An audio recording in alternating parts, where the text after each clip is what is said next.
দ্বিতীয় দফার আগে আরও কড়া কমিশন। ভোট লুট, ছাপ্পা কিংবা সন্ত্রাসের পুরনো স্মৃতি মুছে ফেলতে এবার কোমর বেঁধে নেমেছে কমিশন। বিশেষ করে ভুয়ো ভোটার এবং রিগিং রুখতে যে কড়া পদক্ষেপের কথা ঘোষণা করা হয়েছে তা কার্যত নজিরবিহীন। বাংলার ভোটে বহু বছর ধরেই ছাপ্পা রিগিং শব্দগুলো যেন কলঙ্ক হয়ে দাঁড়িয়েছে। কিন্তু এবারের সেই কলঙ্ক মুছে দিতে জিরো টলারেন্স নীতি নিয়েছে কমিশন। যারা অন্যের ভোট দিতে বুথে আসার পরিকল্পনা রয়েছে তাদের জন্য কমিশনের সোজা সাপটা হুঁশিয়ারি।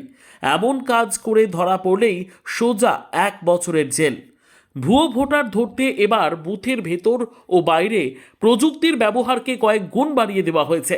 কমিশনের নির্দেশিকা অনুযায়ী প্রতিটি স্পর্শকাতর বুথে থাকছে ওয়েবকাস্টিং ও সিসিটিভি নজরদারি।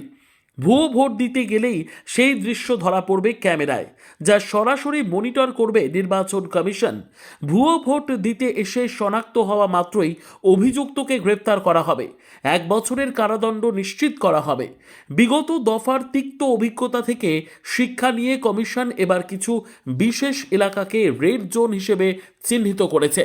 জানা গেছে ভাঙড়, ব্যারাকপুর, খানাকুল, কাকদ্বীপ এবং আরামবাগের মতো উত্তেজনাপ্রবণ অঞ্চলগুলোতে বিশেষ নজরদারি থাকবে। বুথের বাইরে বা অলিগলিতে জমায়েত হঠাতে ব্যবহার করা হবে ড্রোন। পাশাপাশি অশান্তি ঠেকাতে ভোটের আগে বাইক বাহিনীর দাপট রুখতে কমিশন নতুন নিয়ম জারি করেছে। ভোটের 48 ঘন্টা আগে থেকেই কোনো প্রকার বাইক র্যালি করা যাবে না। ভোটের 12 ঘন্টা আগে অর্থাৎ 28শে এপ্রিল সন্ধে 6টা থেকে বাইকে একজনের বেশি আরোহী থাকা চলবে না।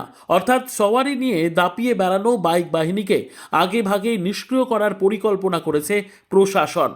ভোটের আবহে কমিশন বার্তা দিয়েছে police প্রশাসনকেও।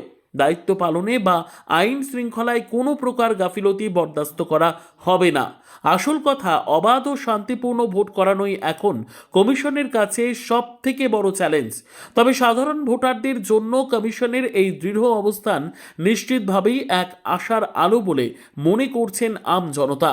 Bureau report, digital news Bangla.